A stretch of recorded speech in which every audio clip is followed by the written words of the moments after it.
Welcome.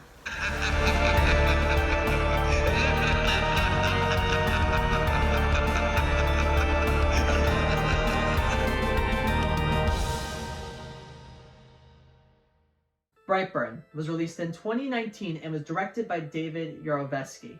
It stars Elizabeth Banks and David Denman and is about a couple who really want to have a child, and one night those prayers are answered.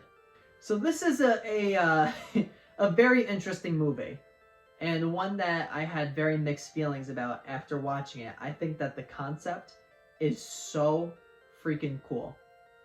Don't get me wrong, I think it is really cool to see kind of, what's happening with this boy, stuff being revealed, and then being like, oh my god, this is insert name that I don't want to spoil.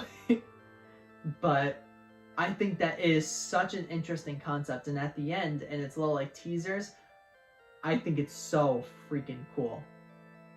With that being said, this movie is so much better without the first 5 minutes of the movie. This would be a much better movie if they got rid of that 5 minutes in the beginning and it becomes revealed later on. Because there's no mystery to this movie. We know what's going to happen. Nothing is... I don't want to say nothing is scary. There's kind of freaky parts to it, but nothing is very hidden, I guess. And the movie tries to make it seem more hidden than what it actually is, because we saw the first 5 minutes of the movie, so we're like, oh, this is happening.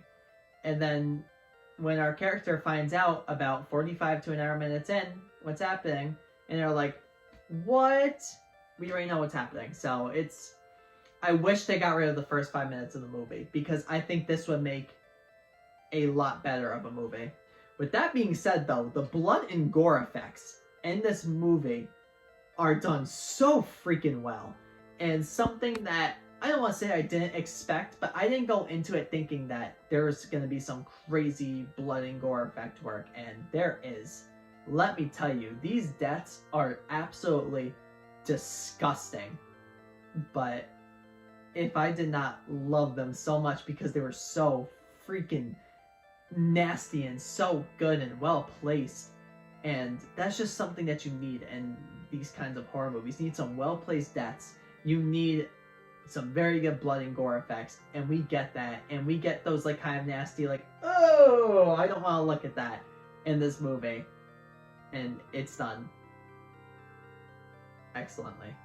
Something that I do want to mention is the acting is alright. I didn't have many problems with the acting. I more so had problems with the script.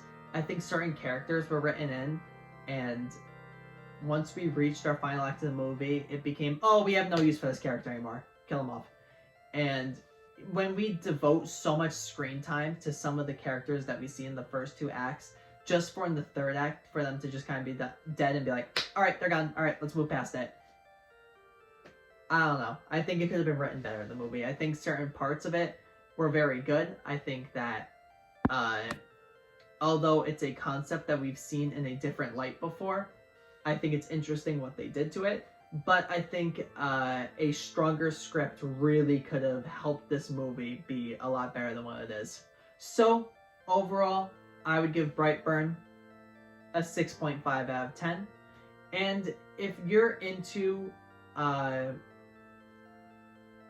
guess this is a spoiler, so spoiler warning, don't listen to the next word that I say, superhero horror movies, then this is the one for you.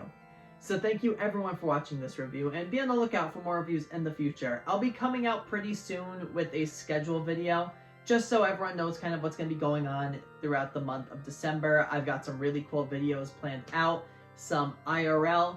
We might have another cook-off soon.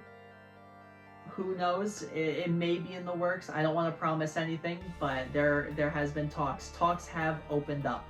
So we'll see if that's going to happen. But let's flash forward to the next review.